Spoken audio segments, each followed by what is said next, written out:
Bonjour à tous, on se retrouve ce week-end pour le bilan de la journée du vendredi 10 novembre 2023.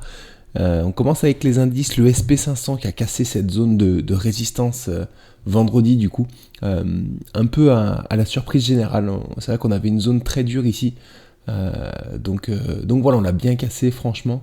Donc à voir ce que fait le SP500.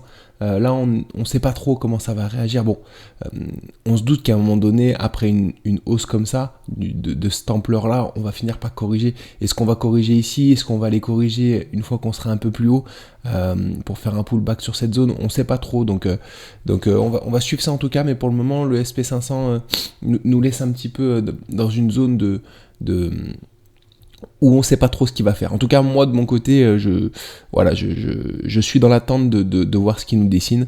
Le Nasdaq, c'est à peu près la même chose. Le Nasdaq, on est venu, c'est un peu plus clair sur le Nasdaq parce que on a cassé ce canal descendant. Donc là, on est reparti quand même assez aussi. On attendait de voir si elle venait, le Nasdaq venait nous former éventuellement une épaule tête épaule de retournement. On a cassé directement vers le haut. Donc voilà, donc c'est peut-être ce canal qui prévaut. Donc à voir si on corrige sur cette zone là pour venir faire un pullback sur le haut du canal avant de repartir vers le haut, ou si on corrige un peu plus haut. Donc voilà, le Nasdaq et le SP500, on est un peu sur une zone où on ne sait pas trop à quel moment on va corriger. Donc voilà, donc dans ces cas-là, l'objectif, c'est de repartir sur à la fois des paris à la hausse et à la baisse en attendant d'y voir plus clair. Donc voilà, prendre ce qui vient. J'ai regardé les grosses capitalisations, que ce soit européennes ou américaines. C'est vrai qu'on a plus de spots de baisse. Alors ce qui est normal. Pourquoi on a plus de spots de baisse? Parce qu'on grimpe depuis maintenant 10 jours à peu près. Et donc du coup on a du mal à être sur des zones de support ou sur des actions sur lesquelles prendre des positions. On est beaucoup sur des zones de résistance. Donc voilà. Mais bon, on va quand même suivre ça parce que à un moment donné on corrigera, mais on sait pas spécialement où. Donc voilà, à suivre du coup pour le marché américain. Le G2 est beaucoup plus propre. Le G2 c'est la moyenne de tous les marchés, de toutes les plus grosses entreprises. Donc voilà, on fait une magnifique épaule-tête et là on est revenu buter sur la résistance et on la tient. On va peut-être revenir ici pour faire une épaule-tête-épaule de retournement, à moins qu'on vienne casser directement cette figure pour partir vers le bas. Là ce sera dangereux au niveau du jet d'eau, mais voilà, on n'a plus de scénario en tout cas ultra baissier sur les ultra baissier sur le Nasdaq et le SP500. Donc voilà, c'est une chute des marchés aujourd'hui. C'est une option qui s'éloigne, je pense, d'après moi. Donc voilà, parce que c'est vrai qu'en hebdo, du coup, sur le Nasdaq, on est plus vraiment baissier. Il y a plus de scénario réellement baissier. Sur le SP500, on a toujours ce canal qui a été cassé. Si on fait le pullback maintenant, on reviendrait dans ces zones-là. Mais voilà, voilà, en tout cas sur le SP500 et le Nasdaq, on n'a pas de scénario ultra baissier à long terme en tout cas. Sur le G2, on l'a encore. Ça nous ramènerait ici, mais c'est vrai que si le Nasdaq et le SP500 sont pas orientés sur des baisses, ça éloigne un peu ce scénario du marché. Donc voilà. En ce qui concerne le marché européen est un peu plus clair. On a rebondi sur le CAC 40 ici. On avait rebondi sur cette zone là déjà, donc peut-être qu'on va venir chercher cette zone là. C'est ma zone privilégiée en tout cas. Après il y a aussi une zone ici qui sera à la hauteur de la première épaule, si jamais on arrive à faire une épaule tête épaule sur les marchés européens. Mais pareil, si les marchés américains sont pas orientés à la baisse, j'ai du mal à croire que les marchés européens partent tout seuls vers le bas. Donc voilà, en tout cas, à voir si on corrige dès maintenant ou si on va chercher cette zone-là sur le CAC 40. Sur le DAX, pareil, exactement la même configuration que sur le CAC 40. On a une zone de résistance qui sera ici, du coup, dans ce carré-là. Par contre, on a cassé le canal descendant par le haut. Donc voilà, est-ce qu'on va venir chercher ça pour venir faire le pullback qui va nous faire aussi une épaule, tête, épaule inversée pour repartir vers le haut? C'est une possibilité. Pareil pour le DAX, du coup, si le SP500, c'est les marchés américains repartent vers le haut, je le vois mal partir vers le bas tout seul. Donc voilà, le scénario baissier s'éloigne un petit peu pour moi. Donc voilà, et c'est pas une mauvaise nouvelle. Hein, c'est pas une mauvaise nouvelle. Il y a un potentiel énorme à la hausse sur le Nasdaq et sur le SP500, sur les marchés européens certainement aussi. Ce qui m'embête plus, c'est que les choses ne soient pas ultra claires.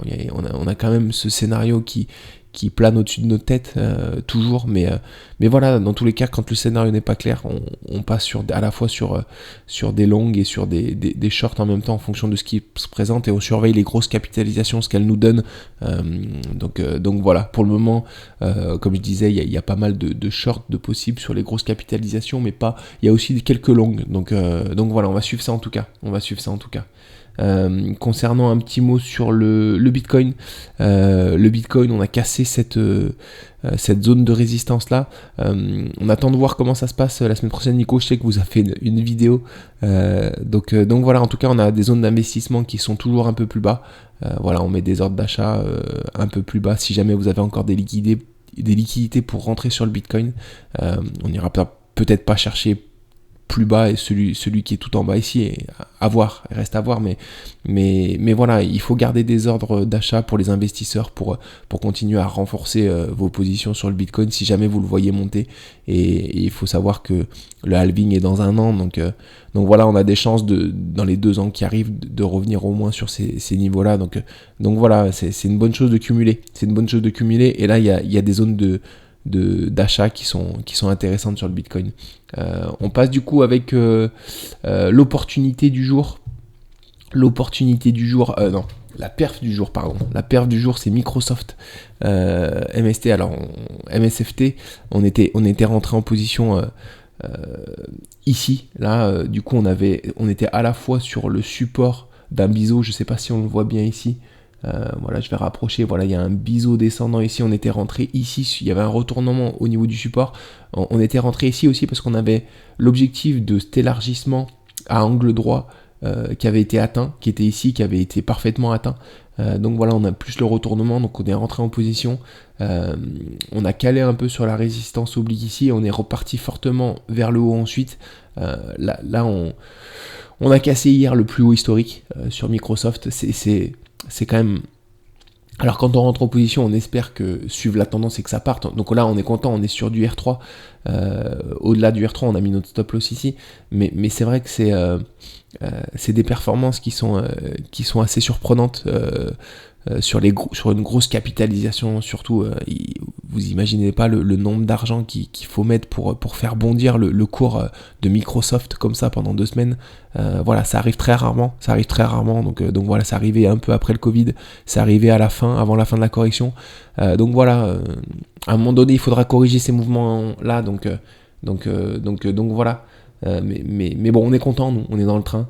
On a notre stop loss au R3 et on va suivre la tendance du coup, à voir Microsoft où il s'arrête, mais je pense qu'on est susceptible de corriger quand même assez rapidement après une belle hausse comme ça. Donc voilà, on va suivre ça en tout cas pour Microsoft. Le flop du jour, c'est Mastercard. Alors un beau flop, hein, encore une fois, ça fait 2-3 jours qu'on a des actions comme ça. On était sur une belle tête-épaule en weekly, ici sur le haut de la deuxième épaule, de la potentielle deuxième épaule, et ça n'a pas tenu. On le voit ici en daily, la deuxième épaule, on avait un retournement ici, donc on a mis un ordre ici, on a été déclenché, c'est reparti directement vers le haut pour déclencher notre stop loss. Mais on va la surveiller quand même, parce que la deuxième épaule est légèrement plus haute que la première, donc si on a un retournement là, un peu comme LVMH, on va tenter également de la reprendre à la baisse.